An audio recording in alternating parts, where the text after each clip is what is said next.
Fala pessoal, cá estamos nós, mais uma aula de educação física se iniciando. Eu espero que vocês estejam bem. A gente vai iniciar hoje recapitulando um pouco da aula passada, beleza? Na aula passada a gente falou um pouco sobre o IMC. Então, só recapitulando, o que é o IMC? O IMC é a sigla para Índice de Massa Corporal, que serve para avaliar o peso do indivíduo em relação à sua altura e assim indicar se está dentro do peso ideal, acima ou abaixo do peso desejado. Então, basicamente, o IMC ele é um método avaliativo que vai avaliar o indivíduo em relação, fazendo a relação peso e altura, e assim fazer a classificação do indivíduo, dizer se ele está dentro do peso ideal ou se ele está fora do peso ideal. Basicamente, utilizando essas duas medidas, que são o peso e a altura. E assim fazendo um cálculo, né, que vai dar um valor, e esse valor ele é jogado dentro de uma tabela de referência. Nessa tabela vai dizer se o indivíduo está dentro ou fora dos limites desejados, do peso desejado para sua altura e peso, levando sempre em consideração a idade do indivíduo e o seu sexo. E por que é importante estar dentro do peso ideal? Então aqui a gente tem um texto falando sobre a importância de estar dentro do peso ideal e resumindo, é importante estar dentro do peso ideal porque quando a pessoa ela está fora desse peso ideal para ela, o risco dela desenvolver doenças relacionadas ao excesso de peso ou ao baixo peso é muito grande, como por exemplo, doenças cardíacas, diabetes, hipertensão, infarto em problemas mais graves, né, em situações mais graves. Então, todos esses problemas eles estão diretamente relacionados com o excesso de peso ou a falta dele também pode causar uma desnutrição que vai desencadear outros problemas maiores, beleza? Então, por que é importante estar dentro do peso? Para ter uma qualidade de vida melhor, ter saúde, resumindo. Então, o peso certo, ele está ligado, como diz aqui o texto, o peso certo está intimamente ligado ao estado de saúde da pessoa. Falando de forma bem resumida, né, e objetiva. E aqui a gente pode abrir um parêntese. Muitas pessoas elas pensam que para ter saúde elas não podem ter gordura nenhuma no corpo, elas têm que ser bem magrinhas, mas isso não é uma verdade. A gente vai ver que ter um pequeno acúmulo de gordura no corpo é importante para que haja reservas de energia para quando a pessoa ficar doente, ter tempo para se recuperar. No entanto, o excesso de gordura se acumula no fígado, na cintura e também dentro das artérias, dificultando a passagem de sangue. E isso aumenta o risco de doenças cardíacas. Então, ter um pouco de gordura acumulada não é um mau negócio. Na verdade, é até bom para o nosso corpo. Por quê? Porque em situações extremas ele vai pegar essa gordura acumulada e vai utilizar como reserva de energia, né? Vai ser como se fosse uma reserva que o corpo ele vai poder acessar em situações críticas, quando ele não tem alimento para ingerir, então ele vai pegar essa gordura acumulada no corpo. Claro que você não deve ter muita gordura acumulada, porque essas gorduras acumuladas em excesso, elas vão estar alojadas nas paredes dos órgãos, nas vísceras, e isso é prejudicial à saúde. Então, por isso, estar dentro do peso ideal é importante para melhorar a saúde, prevenir doenças cardiovasculares e aumentar a qualidade de vida. Assim, quem está abaixo do peso deve aumentar o volume muscular para aumentar de peso de forma saudável. E quem está acima do peso deve queimar gorduras para ganhar saúde, né? Então, a gente faz aqui essa relação direta da massa muscular com a saúde e o excesso de peso. Quando a gente fala de excesso de peso, a gente fala aqui de gorduras, está diretamente relacionado com a questão da falta de saúde. E aí a gente vai entrar numa questão mais específica, que é a questão da composição corporal.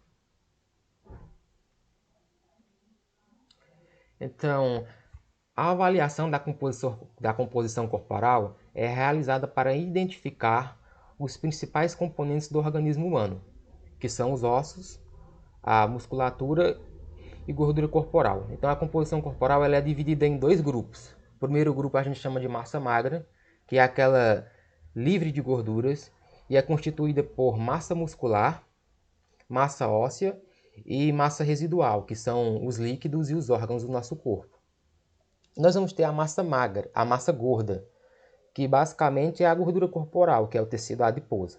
Então, quando a gente fala de composição corporal, a gente fala das estruturas que compõem o nosso corpo, que elas são divididas em dois grupos, massa magra e massa gorda, sendo massa magra constituída basicamente por ossos, músculos e massa residual, que são os líquidos e os órgãos, e a massa gorda, tecido adiposo, que a gente chama também de gordura. Aqui a gente tem mais uma imagem ilustrando, né, os diferentes tipos de composição corporal do nosso corpo, representada através da imagem. E aí a gente vai falar também um pouco sobre outros tipos de avaliação da composição corporal. A gente já viu que existem alguns meios sofisticados, vamos dizer assim, de avaliar a composição corporal, como por exemplo a bioimpedância, que vai utilizar uma balança específica. A gente viu também a questão da medição através das dobras cutâneas com um compasso. Mas existem outros métodos. A gente viu o IMC também, que é bastante utilizado, mas tem algumas restrições. E hoje a gente vai destacar também alguns outros tipos de avaliação da composição corporal. O primeiro deles que eu trago para vocês é o RCQ, razão cintura quadril. O RCQ é a relação entre a circunferência da cintura e do quadril. É excelente para identificar doenças cardiovasculares e hipertensão arterial, pois leva em consideração a localização da gordura no corpo. As gorduras localizadas, principalmente na região do abdômen ou ao redor da cintura, fazem com que a pessoa tenha mais facilidade de desenvolver problemas de saúde. Para descobrir o RCQ, com a ajuda de uma fita métrica, é preciso medir a circunferência do abdômen na altura do umbigo e do quadril na altura da maior circunferência das nádegas e dividir os valores obtidos. Então, por que é que esse RCQ ele é bastante utilizado e ele é interessante? Porque ele vai levar em consideração aonde a gordura está localizada. Então, leva em consideração a localização da gordura no corpo. E a gente sabe que a gordura, quando ela está localizada principalmente na região do abdômen, ela está diretamente relacionada com riscos à saúde. Então, quanto mais gordura abdominal você tem, mais suscetível ou mais disposição você tem de desenvolver uma doença. Você está mais suscetível mesmo, né, a desenvolver uma doença devido a esse acúmulo de gordura na região abdominal. Está diretamente relacionado uma coisa com a outra. Então aqui a gente tem o cálculo do RCQ. Basicamente você vai pegar o perímetro da cintura e vai dividir pelo perímetro do quadril. E os resultados apresentados a partir desse cálculo, eles devem ser menor do que 0,85 para mulheres e 0,90 para homens. Então você faz esse cálculo e ele tem que ser menor que 0,85 para mulheres e menor que 0,90 para homens. Maior do que isso já vai indicar um certo risco de saúde, beleza? Ainda falando sobre outros tipos de avaliação da composição corporal, a gente tem também o IAC, que é o índice de adiposidade corporal. O índice de adiposidade corporal, mais conhecido como IAC, é uma novidade em se tratando de métodos para medir a gordura do corpo. Ele usa a medida dos quadris para realizar o cálculo e segue a seguinte lógica: quanto maior for os quadris, quanto maiores forem os quadris em relação à cintura, mais acima do peso se está. Ao contrário do IMC, que é o índice de massa corporal, geralmente utilizando como um substituto para a gordura corporal, o IAC é calculado sem o uso do peso. Afirma-se que, com base em estudos populacionais, o IAC pode ser usado para calcular a porcentagem de gordura corporal de homens e mulheres de etnias diferentes. Então esse IAC ele já é um pouco mais interessante porque ele não vai levar em consideração o peso do indivíduo, né? Então ele já não vai ter a limitação que o IMC tem. Como calcular o IAC? Os pesquisadores descobriram que a circunferência do quadril e a altura estavam fortemente ligadas à gordura corporal. A partir dessas características, os pesquisadores desenvolveram uma equação para o cálculo do índice de adiposidade corporal. Então, enquanto o IMC ele utilizava o peso e a altura, e por utilizar o peso ele ficava ou fica limitado, o IAC ele vai levar em consideração a circunferência do quadril e a altura. Por isso ele é até mais preciso ou mais adequado para utilizar em vários grupos diferentes, né? Em grupos diferentes de pessoas, populações diferentes. Então aqui a gente tem a fórmula do IAC. Basicamente, você vai medir a circunferência do quadril, vai fazer a medição da sua altura e multiplicar pela raiz quadrada da altura. Então é altura vezes raiz quadrada da altura. Você pega o valor dessa multiplicação, aí você também vai pegar o valor da circunferência do quadril. Esse valor da circunferência do quadril você vai dividir pelo valor da multiplicação que você fez. O resultado, desse resultado você vai subtrair 18. E aí você tem o cálculo do IAC. Então, para calcular a sua percentagem de gordura corporal, utilizando o índice, você precisa medir sua altura em metros e a sua circunferência do quadril em centímetros.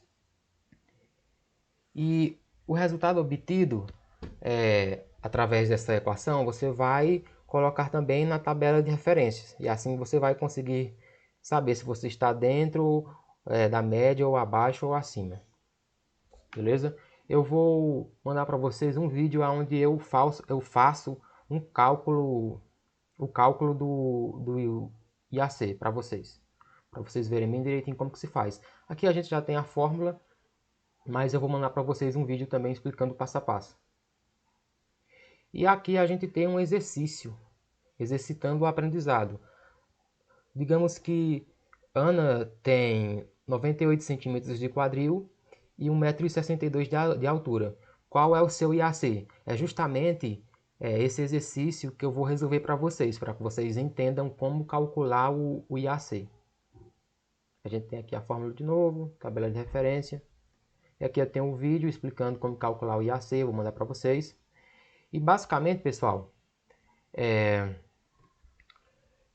são essas questões que eu tinha para trazer para vocês na aula de hoje.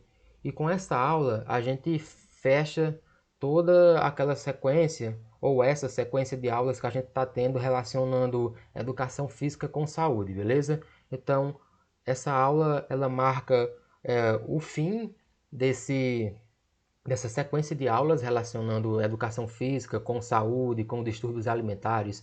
E aí na próxima aula a gente pode até tirar algumas dúvidas que tenha ficado em relação a essa temática, a esses conteúdos. E caso não tenha ficado nenhuma dúvida, a gente já inicia um novo conteúdo, beleza?